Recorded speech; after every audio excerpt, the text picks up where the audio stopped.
L'incendie qui s'est déclaré hier après-midi en forêt de Pimpon aura été le plus important de l'été en Bretagne. 200 hectares viennent de brûler. Triste spectacle en bordure de la forêt de Brocéliande, attisée par des vents dépassant les 50 km/h. L'association est née après les grands incendies de 1976 avec mon père spirituel Henri Thébault, maire de Moron, après avoir été député-maire d'Angoulême.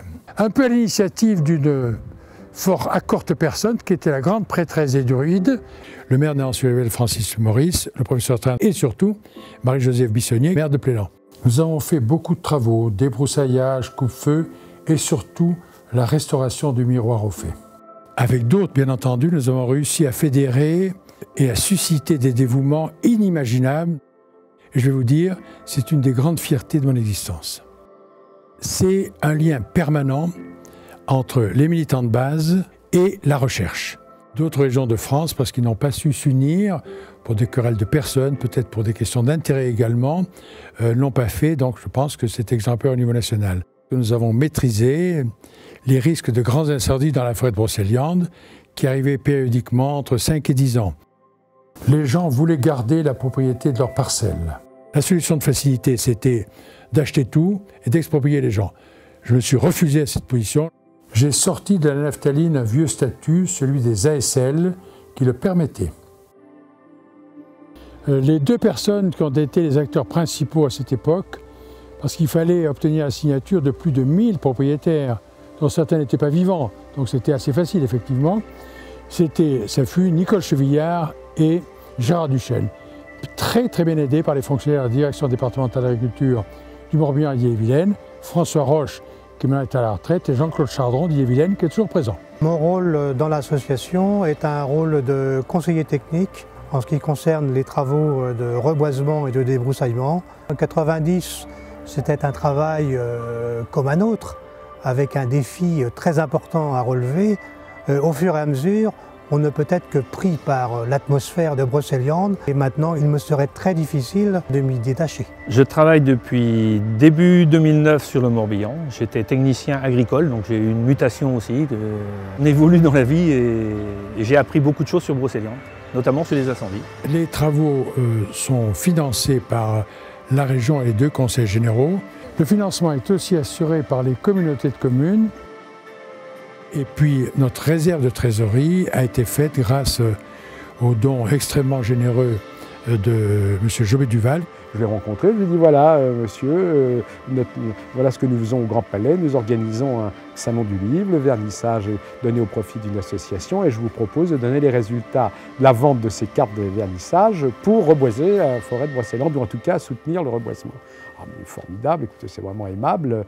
Mais il était un peu étonné parce que vraiment, ça paraissait un peu surréaliste. Quelqu'un qui vient et qui dit bah, je vais vous donner, à l'époque, je crois que c'était 40 000 francs, ou non, 400 000 francs, pardon, pas 40 000 francs, 400 000 francs, ce qui était beaucoup d'argent. Enfin, bon. Il ne faut pas oublier parmi les financeurs du départ, Yves Rocher, Jean-Pierre Roca, alors président des Intermarchés, et Daniel Roulier, le président de la TIMAC. Sans parler évidemment de l'aide extrêmement puissante de François Pinault, à la fois financière, en matière de sponsorisation, de financement de l'arbre d'or, mais surtout du reboisement des fameux 500 000 arbres qui ont été reboisés. Avec une condition, m'avait dit François Pinault, des feuillus. J'aime Brocéliande et j'aime faire partager ces moments de bonheur lorsque je vais dans la forêt à des gens que j'apprécie. Et j'aime aussi le contact de ces militants avec qui je passe des moments de bonheur. Ce sont des gens authentiques.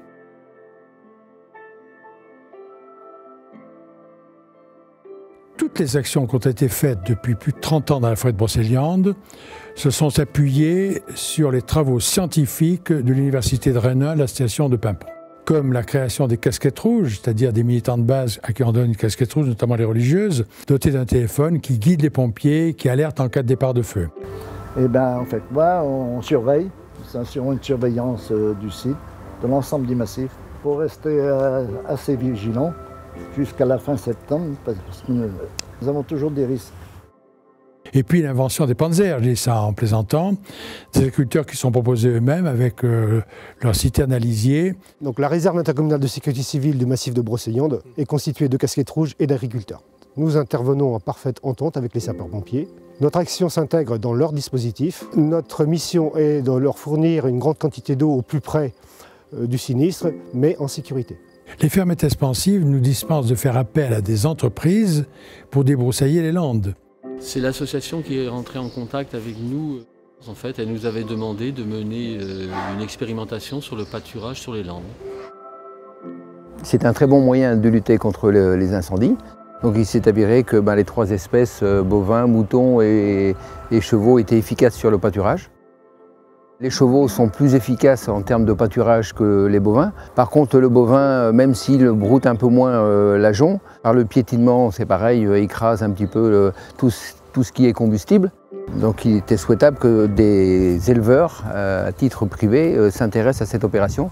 Et donc c'est à ce titre-là que moi je suis allé sur les landes de Brocéliande y mettre un troupeau de vaches salers.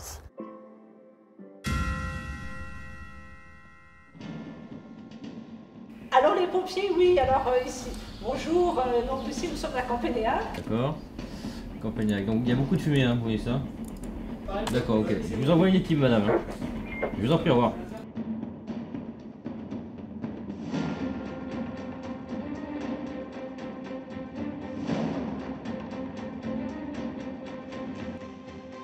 Allô, monsieur Chérène? Oui. Donc voilà, je vous appelle parce que donc, vous faites partie de la réserve communale, c'est ça? Au niveau incendie. Et donc nous, on vient d'avoir un départ de feu. D'accord, donc un départ de feu à Sainte-Anne, oui. Et il faudrait que vous puissiez nous engager donc 2 tracteurs avec les tonnes à eau, plus la remorque alimentation. D'accord, donc à la croix Sainte-Anne, entendu. Ce dispositif, je trouve qu'il a l'originalité de permettre de disposer sur le terrain de compétences qui sont celles confiées aux hommes de l'art et permettre d'assurer la chaîne hydraulique nécessaire à l'alimentation de nos engins, qui est un gain de temps considérable. Alors, nous mettons tout en œuvre pour former les casquettes rouges et les agriculteurs, afin que ceux-ci viennent en appui des sapeurs-pompiers du Morbihan et de l'Ille-et-Vilaine, notamment les centres périphériques qui interviennent en premier, tels Campénéac, Moron, Ploërmel, Plélan-le-Grand ou Gaël.